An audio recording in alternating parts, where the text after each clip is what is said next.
बहुत समय पहले, या शायद किसी को याद भी नहीं, बाली नाम का एक राक्षस राजा रहता था, जो परोपकारी प्रहलाद का पोता और विरोचन का पुत्र था।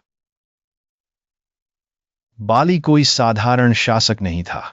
वह महान ब्रह्मा की पूजा करता था, और ऐसा करने से उसने अपार शक्ति प्राप्त की। वास्तव में वह इतना शक्तिशाली था कि देवताओं के राजा इंद्र भी अपना बचाव नहीं कर पाए, और बाली ने स्वर्ग पर अपना दावा कर दिया। अब इस खगोलीय अराजकता ने देवताओं को चिंतित कर दिया, खासकर अदिति को, जो इंद्र की मां थी और जो बेदखली के नोटिस से घबरा गई थी। उसने भगवान विष्णु से एक चमत्कारी हस्तक्षेप के लिए प्रार्थना की।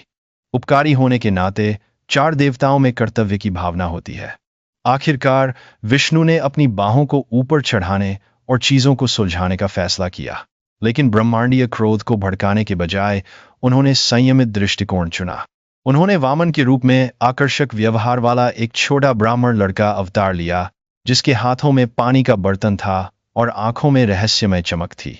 उस समय राजा बलि एक महान यज्ञ में डूबे हुए थे, जिसे चालाक पुजारी ने आयोजित किया था, जिसने उन्हें दैवीय हस्तक्षेप के बारे में चेतावनी दी थी।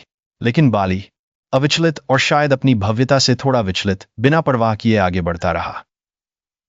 वामन का प्रवेश।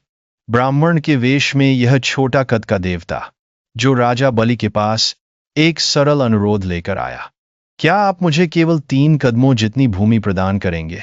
बलि, जो चुनौती से नहीं कतराते थे, हमेशा सहमति दे दी, पुजारी की भविष्यवाणियों के बावजूद।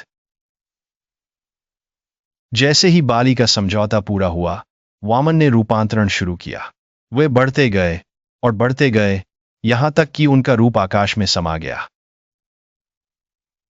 अपने पहले कदम से उन्होंने पृथ्वी को माप लिया और दूसरे से स्वर्ग को घेर लिया। तीसरे चरण में और आगे बढ़ने को जगह नहीं बची, जब तक कोई खुद के अहंकार पर खड़ा ना हो। तो विनम्रता के क्षण में बाली ने तीसरे कदम के लिए अपना सिर पेश किया। विष्णु इस भाव से प्रसन्न होकर बाली को पाताल लोक में धकेल दिया, जो उसे विनम्रता का पाठ सिखाने के लिए लंबा था। फिर भी देवताओं को मोक्ष देने में आनंद आता है। विष्णु ने बाली को हर साल पृथ्वी पर अपने लोगों से मिलने का वादा किया। अब यह ओणम के रूप में मनाया जाता है।